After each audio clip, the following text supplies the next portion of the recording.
लंबी टांगों वाला रंगीन शेर। एक दिन जंगल के राजा को बहुत फिक्र हो गई। उनके दोनों बेटे राज्य को संभालने के लायक बिल्कुल नहीं थे।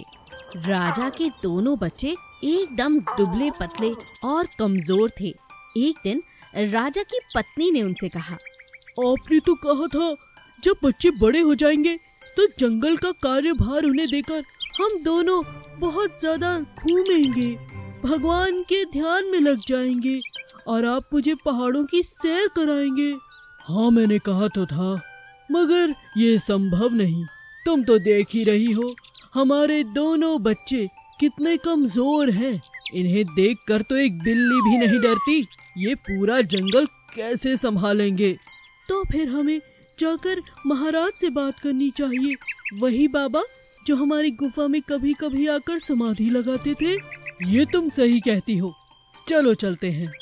राजा शेर अपनी पत्नी को लेकर और बच्चों को लेकर समाधि वाले बाबा के पास पहुंच जाते हैं। बाबा बच्चों को बहुत ध्यान से देखते हैं और उनमें से एक बच्चे को बुलाकर आशीर्वाद देते हैं। महाराज, अब तो मेरा बच्चा बिल्कुल हष्ट पुष्ट और बहुत मजबूत हो जाएगा ना? चिंता मत करो बेटी, तुम्हारा ये बच्चा अब अद्भुत शेर बनेगा। इसका रंग बदलेगा, इसकी टांगे लंबी और मोटी हो जाएंगी और पूरा जंगल इससे थर थर कांपेगा। राजा और रानी बहुत खुश हो जाते हैं। बाबा की बात बिल्कुल सच हो जाती है। कुछ ही दिनों में राजा शेर का एक बेटा एकदम नीले रंग का हो जाता है और उसके पैर पीले रंग के हो जाते हैं और पैर इतने लंबे कि हर किसी को वो बड़े आराम से देख सकता था। जंगल में हर जगह ये बात फैल जाती है। अब राजा शेर उसकी बहादुरी का परिचय देने के लिए सब जंगल के पशुओं को इकट्ठा करता है। देखिए, आज एक महान बाबा की कृपा से और हमारी तपस्या की वजह से हमारा बेटा कितना हष्ट पुष्ट और एकदम अद्भुत बन चुका है। मैं और मेरी पत्नी हम बहुत बड़ी सैर पर निकलने जा रहे हैं। मैं चाहता हूँ हमारे जंगल का कार्यभार मेरा बेटा संभाले। अगर किसी को इस बात पर आश्चर्य है तो मुझसे सवाल कर सकता है। ये अपनी जिम्मेदारी और अपनी मजबूती का आप सबको परिचय करवा सकता है।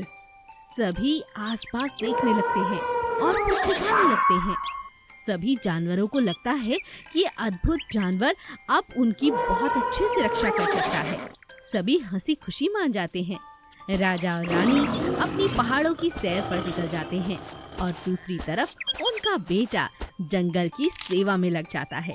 वो तन मन से अपने जंगल की सेवा करता है और अब हर कोई उस बड़ी टांगों वाले शेर को बहुत प्यार देने और इज्जत देने लगता है। और इस तरह बाबा की कृपा से उस जंगल में एक बार फिर से खुशहाली छा जाती है। भुक्कड़ चिड़िया। चुनमुन नाम की एक चिड़िया जंगल में रहा करती थी। उसके रंग बिरंगे खूबसूरत पंख थे। हर कोई उसे प्यार करता था। हर कोई अपने हाथों में दाने तक लेकर आता ताकि वो दाने खाकर खुश हो सके।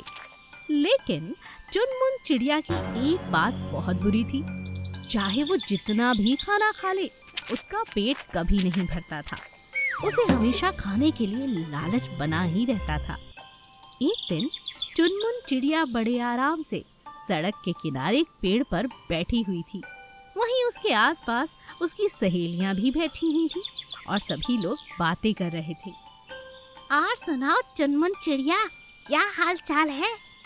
मैं तो ठीक हूँ, तुम सुनाओ। कई दिन हो गए शहर का सफर नहीं किया।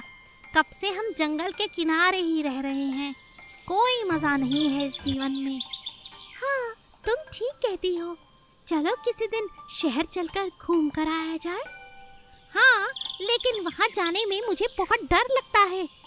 चुनमुन चिड़िया, क्या तुम शहर के सभी रास्ते जानती हो? ना ना ना, मैं एक आध बार तो गई हूँ, लेकिन वहाँ के रास्ते मुझे बिल्कुल याद नहीं। मैं तो वहाँ भटक ही जाती हूँ। अच्छा, अभी चिड़िया आपस में बात कर ही रही थी कि अचानक एक बड़ी सी लॉरी आकर पेड़ के पास खड़ी हो जाती है। उस लॉरी के अंदर बहुत सारा अनाज भरा हुआ था। थोड़ी देर में लॉरी चलने लगती है। दोनों चिड़ियां आंखों ही आंखों में एक दूसरे को इशारा करती हैं और लॉरी के बीच में जाकर बैठ जाती हैं और तुरंत बड़े बड़े सुंदर सुंदर स्वादिष्ट दाने खाना शुरू कर देती हैं। अरे वाह, आज तो दावत हो गई। देखो देखो, एकदम ताजे दाने हैं। लगता है खेतों से अभी तोड़ कर आए हैं। हाँ चुनमुन, ये बिल्कुल सही बात कह रही हो। चलो चलो जल्दी खाओ और उड़ जाते हैं, नहीं तो फिर से रास्ता भटक जाएंगे। शहर का रास्ता तो हमें पता ही नहीं। चुनमुन की सहेली उसे कई बार समझाती है। चुनमुन बस करो, बहुत खा लिया। चलो चलो जंगल वापस चलते हैं, नहीं तो रास्ता भटक जाएंगे। लेकिन चुनमुन को खाने में इतना मजा आ रहा था कि वो ये बात भूल ही जाती है कि उसकी सहेली क्या कह रही है। थोड़ी देर बाद उसकी सहेली वापस उड़कर पेड़ पर पहुंच जाती है और चुनमुन चिड़िया अपना रास्ता भटक जाती है। हाय राम, मैं कहाँ पहुँच गई? अब क्या करूँ? मुझे तो घर का रास्ता भी नहीं मालूम। लेकिन चुनमुन चिड़िया की सहेली बहुत समझदार थी। वो अपने दोस्तों को लेकर इकट्ठा होकर चुनमुन की तलाश में आगे बढ़ जाती है और उन्हें ढूंढकर वापस जंगल ले आती है। अरे तुम लोग यहाँ? हाँ चुन्नू, जल्दी चलो, इस बार हमने रास्ता निशान लगा कर आए हैं। चलो चलो। चुनमुन को मिलने के बाद सभी चिड़िया बहुत खुश थी। अपने पेड़ पर वापस पहुंचने के बाद चुनमुन चिड़िया सबसे माफी मांगती है।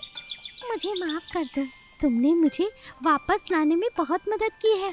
मैं तुम्हारी शुक्रगुजार हूँ। शुक्रिया दोस्त। अब सभी खुशी खुशी फिर से रहने लगते हैं और चुनमुन चिड़िया लालच करना बिल्कुल बंद कर देती है।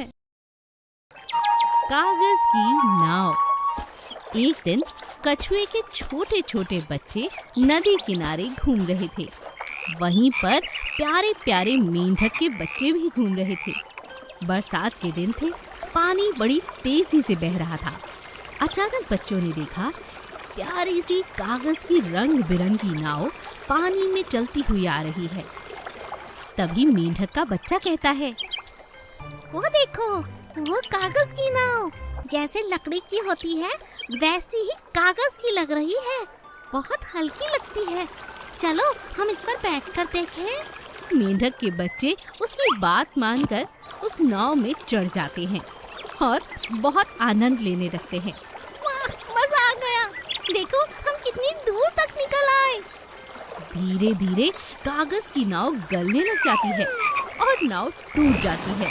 मेंढक के बच्चे डूबने लगते हैं। अरे अरे, ये क्या हो रहा है? कोई है? बचाओ बचाओ। तभी मेंढक की माँ आती है और बच्चों को बचा लेती है और फिर उन्हें समझाती है।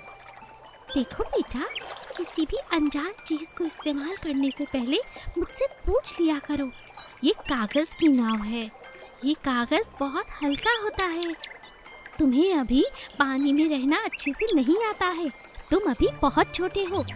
आगे से इतनी दूर निकल जाने से पहले मुझसे एक बार बात तो करना।